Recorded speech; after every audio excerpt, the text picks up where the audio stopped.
Troy did not fall because of Achilles. Troy did not fall because of Helen. Troy did not fall because of fate. Troy fell because a goddess was insulted. Her name was Hera, queen of Olympus, wife of Zeus, protector of marriage, and the most unforgiving mind among the gods. Once Hera chose vengeance, no wall was high enough, no prayer loud enough, and no hero strong enough to save Troy.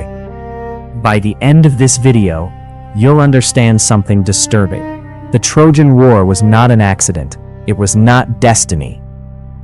It was not even about Helen. It was a 10-year punishment, carefully engineered by Hera herself, and Troy was never meant to survive. Most people misunderstand Hera. They call her jealous, petty, cruel, but that's not the full truth. Hera was order. She ruled hierarchy, marriage, legitimacy, power, and nothing angered her more than disrespect. Not betrayal, not war, disrespect. When mortals challenged Zeus, he struck with thunder. When mortals challenged Athena, she struck with strategy.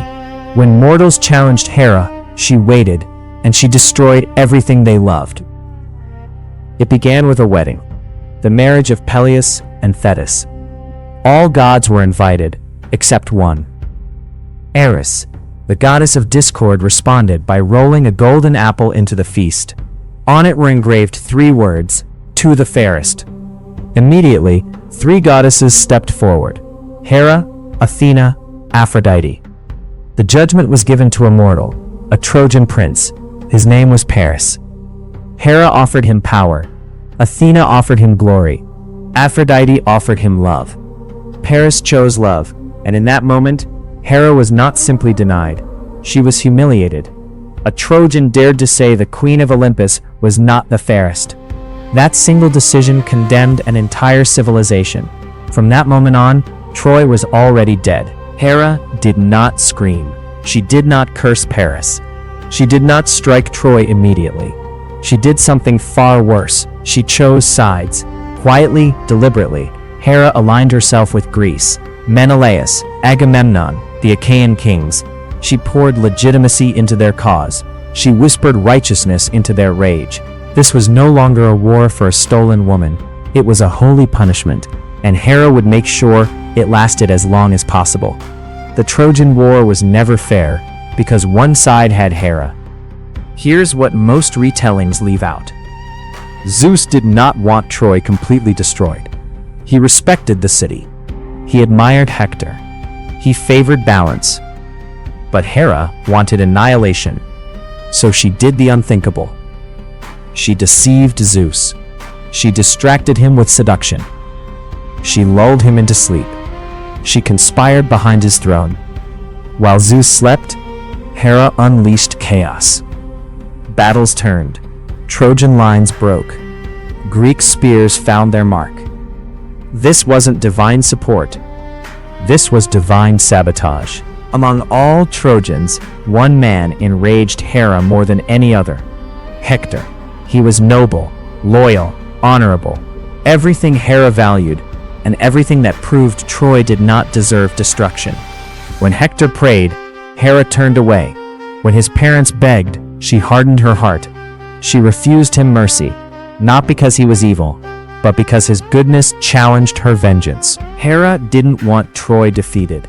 She wanted Troy humiliated. When the Trojan horse stood before the gates, something terrifying happened. Hera said nothing. No omen, no thunder, no warning. Troy had always trusted the gods, and Hera betrayed that trust completely. The silence was intentional, because sometimes the cruelest divine act is not intervention, but absence. That night, Troy sealed its fate. Fire consumed the city. Priests were slaughtered at their altars. Children were torn from their mothers. The royal house collapsed into ash, and Hera watched. No regret, no mercy. For her, this wasn't cruelty. This was justice. A lesson written in blood. Never insult the queen of Olympus. Troy honored the gods. Troy fought bravely. Troy endured 10 years of war, but Troy made one unforgivable mistake.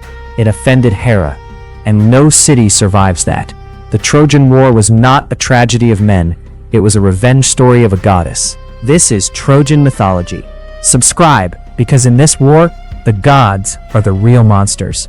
Thank you for watching till the very end. If you're still here, it means you truly enjoyed the story, and that means the world to me. If you haven't already, make sure to subscribe to the channel, click the bell icon, and share this video with someone who loves mythology as much as you do. Your support helps this epic journey continue, episode after episode. Once again, thank you for watching, thank you for staying till the end.